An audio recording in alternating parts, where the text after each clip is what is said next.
BCom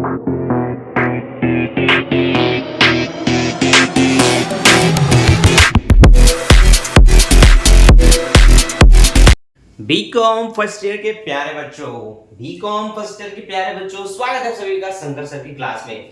आप सभी के एक डाउट है क्रमागत ह्रास और स्थायी पद्धति को लेकर के। जब आप स्थायी पद्धति के क्वेश्चन बनाते हैं सब कुछ ठीक लगता है, पर जैसे आप क्रमागत ह्रास में आते हैं दिमाग काम करना बंद कर देता है, क्योंकि वहां पर ना ह्रास की दर एक ही रहती है जो कि किसी की मूल लागत पर निकाली जाती है और उसी को हर बार कंटिन्यू किया जाता है। सपोज 10,000 की मशीन खरीदा जनवरी में और दिसंबर में खाते क्लोज होते हैं, तो 10,000 का 10% 1,000 आपने पहले साल भी लिखा, वही 1,000 दूसरे साल भी लिखा, वही 1,000 तीसरे साल भी लिखा। जब तक आप खाते बनाएंगे या मशीन बिक ना जाए तब तक आप 1,000 ही लिखेंगे। लेकिन क्रमागत में आते ही 10,000 का 10% 1,000, जब वो 9,000 बचा घटाने के बाद, तो 9,000 का 10% 900, 900 घटाने के बाद 8,100 का 10% 810, मतलब वो धीरे धीरे पहले 1,000 था, फिर 900 हुआ, फिर 810 हुआ, मतलब एक कम होते जाता है। अब ऐसी स्थिति में ना बहुत सारे बच्चे ऐसे हैं जो समझ ही नहीं पाते कि ऐसा क्यों हो रहा है। अरे वो मेथड है क्रमागत ह्रास, वो बता रहे हैं कि हर साल वो कम होती जाएगी, क्योंकि क्रमागत ह्रास कहता है कि हर साल प्रारंभिक शेष पर आप ह्रास निकालेंगे, और मूल लागत कहता है, नाम से स्पष्ट है, जो लागत है उसकी जो कॉस्ट है केवल उसी पर जो 10% निकला उसी को कंटिन्यू करो। और नाम इसका स्थायी है, इसका मतलब एक बार जो ह्रास निकला वही स्थायी मान लिया जाएगा और कंटिन्यू उसी को लिखा जाएगा। ये थोड़ा सा डिफरेंस है, इसको याद रखना ताकि कोई कंफ्यूजन ना हो। दूसरा डाउट जो आपको क्रिएट कर देता है वो है लाभ हानि को निकालने पर। जब आप लाभ हानि निकालते हैं तो यहाँ पर जो ह्रास निकाला जाता है वो मूल लागत पर निकाला जाता है। कहाँ पर? स्थायी किस्त पद्धति में, और वर्तमान की कीमत में उसको घटा दिया जाता है। लेकिन क्रमागत ह्रास में ऐसा नहीं होता। अभी आप उसको जितने साल उपयोग कर लिए उसके बाद वर्तमान कीमत उसकी जितनी होगी, सपोज 10,000 की मशीन को 3-4 साल बाद 7,000 की कुछ कीमत में है, तो अभी जब उसको आप बेचेंगे ना तो उसका जो ह्रास निकाला जाएगा, अभी आपने इस वर्ष जितना उपयोग किया उसमें उसकी मूल लागत पे नहीं जाते, जो अभी प्रारंभिक शेष है 7,000 जो आज का शेष होगा इस साल का, उस पर निकाला जाता है। तो ये थोड़ा सा डिफरेंस है। मूल लागत होता तो उसको 10,000 से निकाल के अभी वर्तमान से घटाते हैं, लेकिन क्रमागत ह्रास में अभी 7,000 से निकाल के उसी के अभी शेष में, मतलब प्रारंभिक शेष में घटा दिया जाता है जो अभी वर्तमान में होगा। अब इन बातों को ना जब तक मैं बोर्ड में नहीं बताऊंगा तब तक क्लियरली समझ में नहीं आएगा। लेकिन अगर आपने इस दोनों चीजों को समझ लिया, ह्रास को और लाभ हानि के कॉन्सेप्ट को, तो मेरे ख्याल से क्रमागत ह्रास स्थायी में कोई भी स्थायी और क्रमागत में कोई भी दिक्कत नहीं होगा। तो अगर आप अपने डाउट को क्लियर करने वाले हैं तो वीडियो में एंड तक बने रहना, और अगर आपको पहले से क्लियर है तो बहुत अच्छी बात है, क्लैप फॉर यू। चलो आते हैं अपने क्वेश्चन पे। हम दो खंड से इसको पूरा क्लियर समझने की कोशिश करते हैं, ठीक है? तो एक है आपका स्थायी, दूसरा है आपका क्रमागत, ठीक? अब ध्यान देना, दोनों को ही हम बनाएंगे सन 2011 से, और दोनों में है आपके पास 10,000 की मशीन, ठीक? जिसका अगर आप ह्रास निकालते हैं डिप्रिसिएशन, तो 10% मान लेते हैं आप निकाल रहे हैं, कितना परसेंट? 10%।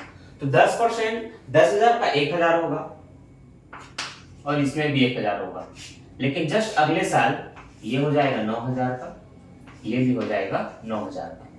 लेकिन जब आप 2012 में आप इसका निकालेंगे डिप्रिसिएशन, तो याद रहे चूंकि स्थायी में मैंने बोल दिया एक बार जो ह्रास निकालते हैं वही रहता है, तो यहाँ पर आपने 1,000 जो निकाला है उसी को आप यहाँ लिखेंगे, 10 में 9 घटाएंगे, अब आपका ये 8,000 हो जाएगा। लेकिन क्रमागत में ऐसा नहीं होता, उसी ह्रास को नहीं लिखेंगे। क्रमागत में क्या कहता है, जो प्रारंभिक शेष है वर्तमान वर्ष का उसका 10% निकाला जाएगा। तो 2012 आप वर्तमान स्थिति में 2012 में, तो उस समय उसकी कीमत कितनी है? 9,000। 9,000 का 10% आप निकालेंगे जो कि निकलेगा 900। तो आप 9,000 में 900 घटाएंगे तो अगली कीमत आपकी होगी 8,100। तो देखा राशि में आपको अंतर मिला। यही डिफरेंस होता है दोनों में, कि यहाँ पर वही ह्रास था दोनों ही साल में, लेकिन यहाँ पर ह्रास कम होते जाता है। पहले 1,000 था, फिर 900 हुआ, और भी कम हो जाएगा। अगर आप देखें, अगर आप फिर से 2013 में इस पर डिप्रिसिएशन लगा देते हैं, मतलब क्या लगा देते हैं? ह्रास, तो 8,000 का 10%, ना इसमें तो स्थायी में वही 1,000 रहेगा, तो आप फिर से 1,000 घटा देंगे, जिसके कारण ये आपका हो जाएगा 7,000, ठीक? लेकिन वहां पर उसका 10% जब आप लगाएंगे तो वो लगेगा 810, और 810 जब आप घटाएंगे तो लगभग आपका कितना बचना चाहिए? 100 गया, 8,000 में 700 और गया, लगभग 7,200 नहीं 300, ठीक 7,290 ये। ठीक है, तो देखो थोड़ा आपको ध्यान देना है ह्रास पर। देखो पहले साल का ह्रास 1,000, दूसरे साल का ह्रास भी 1,000, तीसरे साल का ह्रास भी 1,000। क्या ह्रास बदला? नहीं बदला। जब ह्रास तीनों साल सेम रहा, कोई भी बदलाव नहीं हुए, तो इसीलिए इस पद्धति को कहा जाता है स्थायी किस्त पद्धति। इस पद्धति को क्या कहा जाता है? स्थायी किस्त पद्धति। लेकिन इसमें हर साल कम होते जाता है। देखो पहले साल 1,000 था, दूसरे साल वो 900 हुआ, तीसरे साल वो 810 हुआ। मतलब इसमें धीरे धीरे धीरे धीरे धीरे धीरे घटते जा रहा है। तो जब घटते जाए तो इसका नाम होता है घटती किस्त पद्धति। क्या नाम होता है? घटती किस्त पद्धति। और इसी का पर्यायवाची नाम है क्रमागत ह्रास पद्धति। तो आपको थोड़ा बेहतर समझाने के लिए इस उदाहरण का प्रयोग करना पड़ा। अब मान लेते हैं 2014 में इनको बेचा जा रहा है, ठीक है। 2014 में मशीन को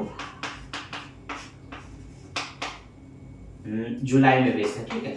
ठीक, जनवरी से शुरुआत हो रहा है, आप ये समझो, और जुलाई में इसको हम बेच रहे हैं। मतलब हमने 1 जुलाई को अगर इनको बेचा तो हमने लगभग जून तक पूरा प्रयोग किया, जनवरी से जून तक का। तो 1 जुलाई 2014 में मशीन को इस पद्धति में, दोनों में अलग अलग अमाउंट उपयोग करते हैं। ये फिर एक ही कर देते हैं ताकि आपका डाउट क्लियर हो जाए, मतलब कोई डाउट ही ना रहे। तो मान लेते हैं 5,000 में बेच दिया इस मशीन को। 1 जुलाई 2014 को मशीन को 5,000 रुपए में बेचा। तो आपको लाभ हानि की गणना करना है, जिसको हम कहते हैं प्रॉफिट एंड लॉस। तो चलो ध्यान देना, हम क्या करेंगे, जब स्थायी किस्त पद्धति के अनुसार जब क्वेश्चन बनाएंगे तो हम ये देखेंगे कि जिस समय मशीन बिका 2014 में, वह तिथि क्या थी? वह तिथि थी 1 जुलाई। आपने 1 जुलाई को मशीन को बेचा, मतलब आपने जनवरी से इसका उपयोग किया है। तो जनवरी, फरवरी, मार्च, अप्रैल, मई और जून। जुलाई में तो बिक गया, तो लगभग 6 महीने आपने प्रयोग किए। तो आपको जो ह्रास निकालना है, आप दोनों का ध्यान से समझना, स्थायी और किस्त में क्या अंतर है। जो अंतर है वो यहीं पर है, ठीक, जो अंतर है वो यहीं पर है कि आपको इसमें मूल लागत पर निकालना होता है।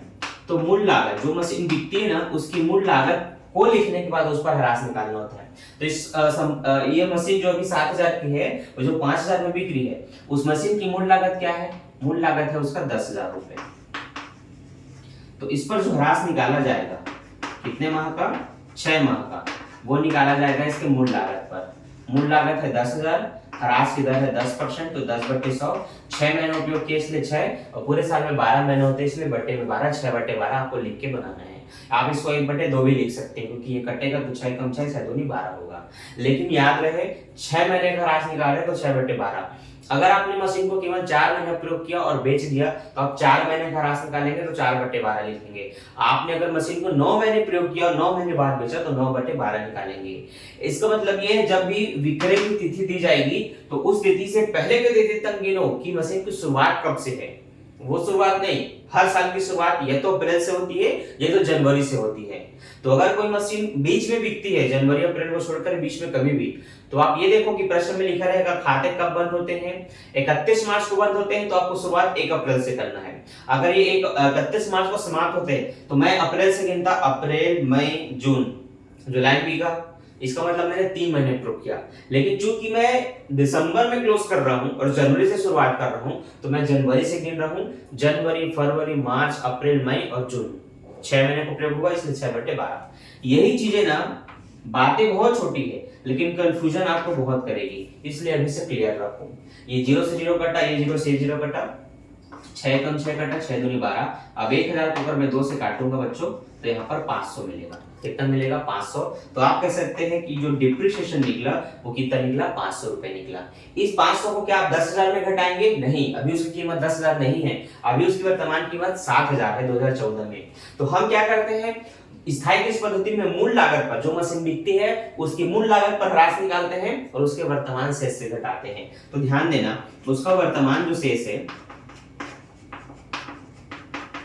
वह है 7,000। इस 60,000 में आप अभी का इसका ह्रास घटा दोगे जो कि 500 निकला, तब आपको पता चलेगी इसकी वास्तविक कीमत। जब ये बिक रही है तो वो आपको लागत जानना होता है कि वर्तमान उसकी लागत क्या है, उसकी कॉस्ट क्या है। अगर मैं उसको सेल कर रहा हूँ तो वर्तमान में उसकी एक्चुअल कीमत है 6,500, जिसको 5,000 में बेचा जा रहा है। कितने में बेचा जा रहा है? 5,000 में। यही बेचा को जब आप इसमें घटाएंगे तो आपको मिल जाएगा लाभ और हानि। तो ध्यान देना, 5,000 में बेच रहे हैं तो आपको 1,500 रुपए का लाभ हानि हो रहा है। तो आप लिख सकते हैं कि प्रॉफिट एंड लॉस आपको कितना है? 1,500 का। पर क्या यही चीजें वहां पर है? क्या दोनों सेम है? देखो अमाउंट से तो दोनों सेम है, तो लाभ हानि भी सेम आना चाहिए। अब चलो देखते हैं वो कैसे निकलता है। क्रमागत ह्रास में कभी भी जब कोई मशीन बिकती है तो उसके मूल लागत पर नहीं जाती। जो मशीन बिक रही है वर्तमान में उसकी कीमत देखी जाती है कि कितनी है। 10,000 की मशीन थी 2014 में, सॉरी 11 में, अभी वर्तमान 2014 में उसकी कीमत है 7,290। तो आप जो ह्रास निकालेंगे, डिप्रिसिएशन जो निकालेंगे, वो उसकी वर्तमान कीमत पे निकालेंगे जो कि 7,290। इसमें भी जुलाई में बिक रहा है तो 6 महीने का ह्रास और 10% की दर है तो 10/100। तो ह्रास निकालने का सिंपल सूत्र, मशीन की लागत गुणित दर बटे 100 गुणित महीनों की संख्या बटे 12। 1 0 से 1 0 कटा, 1 0 से 1 0 कटा, 6 कम 6 कटा, 6 दूनी 12। यहाँ पर मैं काटूंगा 2 तिया, 2 से काटो ना, 2 कम लो, 2 तिया 6, 1 बचा, 2 छक्के 12, 2 चौक 8। अब इस 8 में एक जो बचेगा, 9 में 8 जो घटाने के बाद एक बचेगा उसमें पॉइंट लगाते हैं, यहाँ पर वो 0 बन जाएगा, मतलब 10 हो जाएगा। तो 2 पंचे उसको 10 ऐसे काट सकते हैं। आप इसको कैलकुलेटर में भाग कीजिए, आपको मिल जाएगा 364.5। 364.5 को हम इसके वर्तमान कीमत से घटाएंगे, ठीक है। तो अपने को एक शेष अमाउंट जानना है कि 7,290 में अगर मैं अपना 364.5 घटा दूं तो क्या आएगा। तो दशमलव बाद अगर ऊपर में कुछ ना हो तो आपको शून्य लगा लेना है, बेसिक चीज बता रहा हूं। और इस शून्य को अगर इधर कोई अंक है शून्य से बड़ा तो काटने के लिए अगर वो शून्य छोटा है तो इधर से उधारी लेना है बाएं पक्ष से। इसके पास कुछ नहीं है, इससे लेगा, तो इससे लेने के बाद ये 10 होगा और फिर उसको देगा तो ये 10 होगा। पर इसने 1 दिया ना तो ये खुद 9 हो चुका है, ये बात को याद रखना। अब 10 में 5 घटाएंगे 5 बचेगा और पॉइंट वाला है तो आप तुरंत पॉइंट लगा देंगे। अभी 9 हो चुका है, 9 में 4 जाएगा 5 बचेगा, ये 1 दे चुका है मतलब 8 हो चुका है, 8 में 6 जाएगा 2 और 2 में 3 नहीं घटेगा तो उधारी लेके 12, 12 में अब 3 घटाएंगे तो लगभग मेरे ख्याल से 9 बचना चाहिए। और ये तो वर्तमान कीमत है इसका 6,925। अब आपको प्रॉफिट एंड लॉस निकालना है तो आप इसमें तुरंत इसमें विक्रय अमाउंट को घटा दो। तो विक्रय कितने में हुआ है? 5,000 में। तो 6,925 रुपए का सामान अगर आप 5,000 में बेचते हैं तो 1,925 रुपए का आपको नुकसान हुआ। कितने का? 1,925 रुपए का आपको नुकसान हुआ। तो आप ये देख सकते हैं कि यहाँ पर प्रॉफिट एंड लॉस 1,500 था और वहां पर 1,925 है। अब चीजें सेम इसलिए नहीं आई क्योंकि मैंने मेथड से बनाया। अब अगर आप यहीं पर क्रमागत बनाते बनाते ये भूल जाए, स्थायी को अगर आपने बहुत टाइम से बनाया और आपको वही याद है तो यहाँ पर गलती हो जाएगी, क्योंकि दोनों का आप सेम निकाल देंगे और दोनों का सेम निकलते ही नहीं। इसीलिए मैंने आपके सामने सेम अमाउंट रखा और उतने ही साल तक मैंने इन पर ह्रास निकाला और सेम अमाउंट पे दोनों को बेचा। लेकिन आप देख सकते हैं दोनों का जो लाभ हानि वो अलग अलग है। क्यों है? क्योंकि क्रमागत कहता है वर्तमान से इस पर ह्रास निकालो, स्थायी कहता है मूल लागत पर ह्रास निकालो। अब इससे ज्यादा कठिन कुछ नहीं होता एग्जाम में। क्या होता है कठिन? देखो, जिस साल आप बेचते हैं ना उसी साल एक मशीन खरीदा भी बोल देता है। प्रश्न क्या बोलता है, घुमा के बताता हूँ। 1 जुलाई 2014 को एक मशीन को 5,000 में बेच दिया जो उसको 2011 में खरीदा था और उसी समय उसमें पैसा भी लाके उतने ही पैसे का एक नया मशीन खरीदा। तो मान लेते हैं 10,000 की एक नई मशीन खरीदा, 10,000 हो जाएगा, कम कर देते हैं, मान लेते हैं 8,000 की एक नई मशीन खरीदा, ऐसा बोल दिया जाता है इसी साल। तो कुछ नहीं करना है, देखो आपके पास दोनों ही पद्धति में 10,000 की मशीन थी। 2014 में आप और लिख देंगे कि रोकड़ खाता से या फिर टू कैश अकाउंट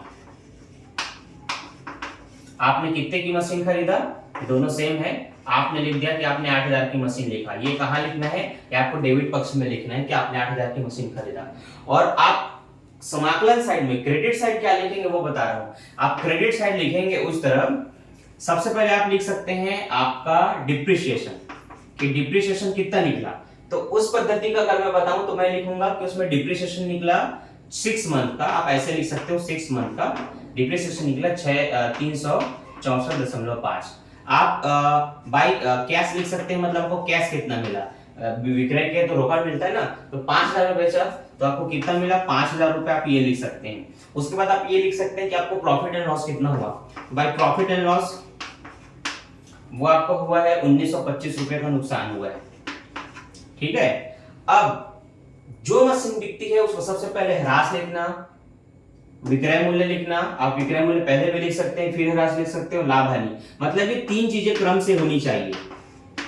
क्रम आगे पीछे हो सकता है लेकिन ये 3 चीजें होनी ही चाहिए सबसे पहले समाकलन साइड में, जिस समय मशीन को बेची जाती है। अब अगर उस समय कोई और मशीन आई है तो वो विकलन में रहेगा, बाकी मशीनों को लाने के बाद लास्ट में।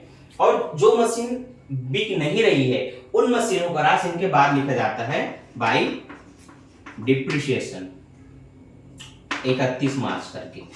तो इसमें एक मशीन है तो एक मशीन का, 2 मशीन है तो 2 मशीन का, एक से ज्यादा है तो आप ऐसे 1 2 3 करके आप अलग अलग मशीनों का ह्रास ब्रैकेट में विवरण में लिख करके सीधा राशि में लिख सकते हैं जोड़ करके। और चूंकि एक ही है तो 8,000 का 10% कितना होगा, 800। तो क्या मैं 800 लिख दूं? नहीं, 800 नहीं लिख सकते। क्यों? आपने इस मशीन को कब खरीदा? जब इस मशीन को बेचा, मतलब आपने इसको जुलाई में खरीदा। कब खरीदा है? 1 जुलाई को। तो 1 जुलाई को खरीदा वो मशीन पर आप जस्ट 31 मार्च को ह्रास पूरा कैसे लगा सकते हैं? भैया आपने इसको जुलाई में खरीदा, मतलब जुलाई, अगस्त, सितंबर, अक्टूबर, दिसंबर, जनवरी, फरवरी, मार्च, आपने लगभग कुछ महीने प्रयोग किए हैं। तो जब आपने खरीदा उस तिथि से दिसंबर तक गिनो, क्योंकि ये दिसंबर वाला है, तो जुलाई, अगस्त, सितंबर, अक्टूबर, नवंबर, दिसंबर 6 महीने का ह्रास लगेगा। तो 6 महीने का ह्रास मतलब 6/12, 6 कम 6 12, और ये 800 का आधा 400। इसका मतलब मुझे इस समय ह्रास के लिए कितना लिखना पड़ेगा, 400। अब मान लेते हैं आपके डेबिट पक्ष में 2 मशीनें हैं, एक है आपका 7,290 का वो वाला, और दूसरा आपका मशीन अभी नया आया है, न्यू मशीन 8,000 का। तो जो बिक रहा था उसका तो आपने तीनों चीज लिख लिया डिटेल से यहाँ पर। अब लास्ट जो बचा था नया मशीन, उसका आपने ह्रास लिख लिया। अब आपको निकालना होता है बैलेंस। तो आप देखेंगे इन तीनों को जोड़ेंगे तो ये उतना ही होगा जो मशीन बिक रहा है, उसकी कीमत ही की जितना ही होगा, उससे कम ज्यादा नहीं हो सकता। मतलब जो मशीन बिकती है उसी का ह्रास, उसी का लाभ हानि, उसी का विक्रय मूल्य, मतलब इनको इनसे घटा दो तो ये दोनों पक्ष कट गए। बस आपको 800 में 8,000 में 400 घटाना है, तो लगभग आपका बैलेंस हो जाएगा 7,600। और आपका जो टोटल अमाउंट होगा जो क्लोज करेंगे वो इनसे करेंगे, तो 8 7 15,290 क्लोजिंग अमाउंट 15,290। बस। अब अगर किसी बच्चे ने ध्यान से इसको देखा, सीखा और समझा बिना स्किप किए, तो मेरे ख्याल से जब आप क्रियात्मक के प्रश्न बनाएंगे डिटेल से 4 साल 5 साल का जो बनता है, तो उसमें कोई दिक्कत नहीं होगा, क्योंकि मैंने आपको 11 12 13 14 तक का पूरा डिटेल दे दिया है। इससे कठिन कुछ होता ही नहीं है। आप शुरू में कुछ मशीन लेकर के खाते स्टार्ट करते हैं, बीच में और मशीन आती है, और मशीन आती है, और बिकती भी जाती है। तो जिस तरह से आपने इस मशीन का विक्रय को पूरा देख के समझ लिया, उसी तरह से उसका भी बन जाएगा। वो अलग कैसे हो सकता है? ठीक है, तो उसमें कोई दिक्कत होगा ही नहीं, बस आपको क्वेश्चन बना करके देखना है। और डिप्रिसिएशन के और वीडियो अगर आपको चाहिए, इसमें स्थायी क्रमागत, ह्रासमान, बीमा पॉलिसी पद्धति, सब कुछ जो मैंने डिटेल से आपको सिखाया है कॉन्सेप्ट क्लियर करके, तो उन सब का वीडियो का लिंक मैं डिस्क्रिप्शन में दे देता हूं, और एक प्लेलिस्ट दे देता हूं डिप्रिसिएशन का, जिसमें सारे वीडियो आपको मिल जाएंगे। तो जा करके देखो, सीखो, प्रैक्टिस करो। और कई बच्चे जो वीडियो देख करके भी नहीं सीख पाते, आप चाहते हैं कि मैं ऑनलाइन आऊं और आपको डिटेल से सिखाऊं, पढ़ाऊं एज अ ट्यूशन की तरह जो आप ऑफलाइन करते हैं, तो हम ऑनलाइन क्लास भी देते हैं। बहुत सारे बच्चों को नहीं पता, इसलिए मैं ये इस वीडियो में अनाउंस कर देता हूं कि हम ऑनलाइन क्लास भी देते हैं। पिछले साल हमने बहुत सारे बच्चों को पढ़ाया है। इसकी फीस ऑनलाइन 999 रहती है, जिसका पेमेंट आपको व्हाट्सएप में मेरे से कांटेक्ट कीजिए, इंस्टा में, वहां पर मैं बताऊंगा उस मेथड के थ्रू पेमेंट कर लेना है। उसके बाद आपका एक टाइम डिसाइड होगा, उस टाइम पे रेगुलर आपको 1 से 1.5 घंटे या 2 घंटे की क्लास दी जाएगी, जहां पर आपको डिटेल से आपके सेमेस्टर एग्जाम में या फिर फाइनल एग्जाम में जो जो आना है इंपॉर्टेंट, वो हम बताएंगे और उसकी तैयारी आपको करवाएंगे। तो मिलते हैं नेक्स्ट वीडियो में। Thanks for watching. वीडियो को लाइक कीजिएगा। इसी तरह से डिटेल वीडियो किस टॉपिक पर चाहिए, जिस पर आपको डाउट है, उसके लिए कमेंट कर देना, ताकि मैं वीडियो जल्द से जल्द बना सकूं।